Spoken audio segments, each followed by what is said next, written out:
বন্ধুরা, আমরা সকলেই আনন্দ থাকতেই পছন্দ করি, তাই না? কিন্তু আনন্দ বড় ক্ষণস্থায়ী। আনন্দের পরেই আসে দুঃখ। তবে আনন্দ ও দুঃখের মাঝে আরো একটা জিনিস এসে উপস্থিত হয়, সেটা মানুষকে ক্রমাগত অন্ধকার পথে নিয়ে যায়। আর এই অন্ধকার পথে যারা একবার পা বাড়ায়, সেখান থেকে আলোর পথে আসা অনেক মুশকিল হয়ে যায়।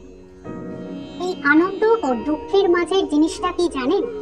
তা হলো বিষণ্ণতা, ডিপ্রেশন।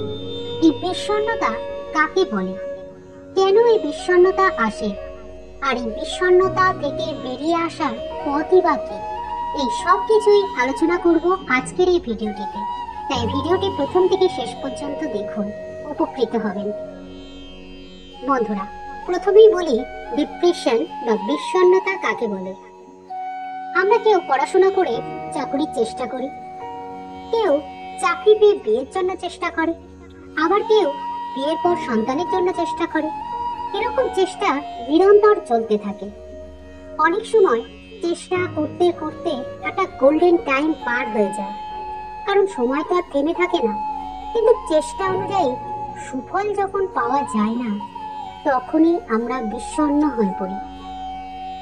তুমি যা চাও তা যদি সুদূর প্রসারী হয়, তোমার চিন্তা ভাবনা যদি উচ্চমানের হয়ে থাকে, তাহলে চেষ্টা চালিয়ে যাও, খুব এফোর্ট দাও। কিন্তু এই গুরুত্বপূর্ণ কথাটাই আমরা ভাবতে পারি না। উল্টে অন্ধকার পথটাই সামনে দেখা যায়। যা কিছু খারাপ আমরা সেটাকেই আপন করতে থাকি, ফলে আমাদের মধ্যে বিষণ্ণতা তৈরি হয়। আর এই বিষণ্ণতা মানে মন খারাপের মধ্যে দিন কাটানো, হাসতে ভালো না লাগা, খেতে ভালো না লাগা, সাজ পোশাক পরতেও আগ্রহ না থাকা, এইসব। আর এইভাবে বেশি দিন চলতে থাকলে একটা মানুষ পরিবার থেকে, সমাজ থেকে বিচ্ছিন্ন হয়ে যায়, এমনকি নিজের প্রকৃত সত্তা থেকেও বিচ্ছিন্ন হতে থাকে। আর একটা সময় আসে যখন ওই বিষণ্ণ ব্যক্তি জীবনে অনেক বড় ভুল সিদ্ধান্ত গ্রহণ করে, এমনকি মৃত্যুর মুখেও পতিত হয়। তাই এই বিষণ্ণতাকে বেশি দিন থাকতে দিলে হবে না।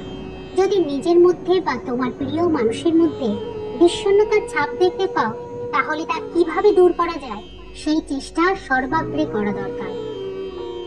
আসুন এই বিষয়ে একটু আধ্যাত্মিক ব্যাখ্যায় চলে যাই। গভীর ডিপ্রেশনের মধ্য দিয়ে মানুষ যখন যায়, তখন তার বেঁচে থাকার ইচ্ছাটাই চলে যায়। এক ভক্ত মহিলা একবার মা শারদার কাছে এসে বলছে, তুমি আমার মন ভালো করে দাও, আমার মনে বড় অশান্তি, আর বেঁচে থাকার ইচ্ছা নেই, আমার যা সম্পত্তি আছে সব তোমায় দিয়ে যাব। এ কথা শুনে মা হেসে বললেন, তা কবে মরবি গো? তারপর মা গম্ভীর ভাবে বললেন, যদি মরবার ইচ্ছা হয় তো বাড়ি চলে যাও। এমন জায়গায় এসে, অর্থাৎ মায়ের কাছে এসে, সাধু ভক্ত ঠাকুর এসব সঙ্গে এসো, তোর মনের অশান্তি ঘুচে না? তোর পাপ মন, তাই শান্তি পাসনি। কাজকর্ম না করে বসে থেকে থেকে মাথা গরম হয়ে উঠেছে। একটা ভালো চিন্তা কি করতে নেই? কি অশুদ্ধ মন গো! মা শারদা পরম মমতা ও স্নিগ্ধতায় ভরপুর।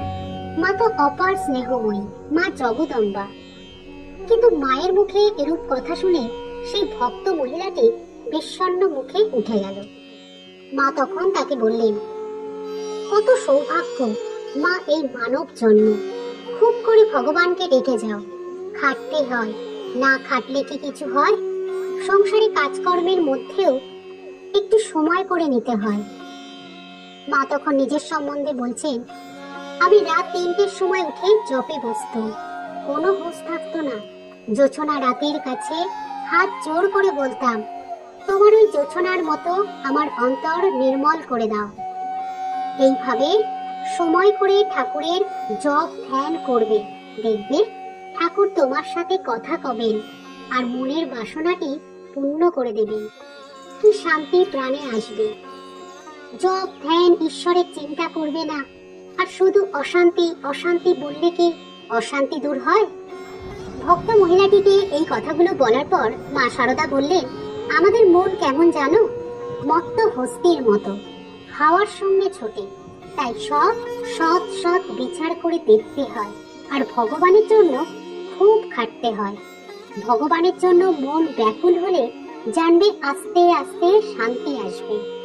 মা তখন বললেন, জানো তো, ঠাকুর বলতেন ছায়া কায়া ঘট পট সমান। তাই তুমি ঠাকুরের ছবির সামনে বসে মন প্রাণ দিয়ে ঠাকুরকে ডাকবে, দেখবে তোমার মনের সমস্ত বিষণ্ণতা দূর হয়ে যাবে, মনে শান্তি আসবে। এইভাবে মা তার অপার স্নেহ ও ভালোবাসা দিয়ে বিষণ্ণ ভক্তদেরকে বুঝিয়ে তাদের মনের সমস্ত দুঃখ দূর করে দিতেন। তাই তো সকলে ছুটে যেত মায়ের কাছে, আর আজও ছুটছে মায়ের বাণীর পিছনে, যা থেকে পজিটিভ এনার্জি পাওয়া যায়, ডিপ্রেশন দূর হয়ে যায়। মা শারদা ও তার ভক্তের এই কথোপকথনের মাধ্যমে আমরা সকলে কিন্তু ডিপ্রেশন থেকে মুক্তির পথটা পেয়ে গেলাম। সেটা হলো ঈশ্বরের কাছে নিজেকে সমর্পণ করো। ঈশ্বরের চিন্তায় মনটাকে রাখলে বিষণ্ণতা নিমেষের মধ্যে দূরে চলে যাবে, তাই আর দুঃখ নয়। ঈশ্বরকে মন প্রাণ দিয়ে ডাকো, তার কাছে মনের সব কষ্ট জানাও, দেখবে বিষণ্ণতা থেকে বেরিয়ে আসতে পারবে। বন্ধুরা, এই প্রসঙ্গে মায়ের বলা কিছু অনুপ্রেরণামূলক উক্তি শুনে নিন। যদি শান্তি চাও, মা কারো দোষ দেখো না, দোষ দেখবে নিজের।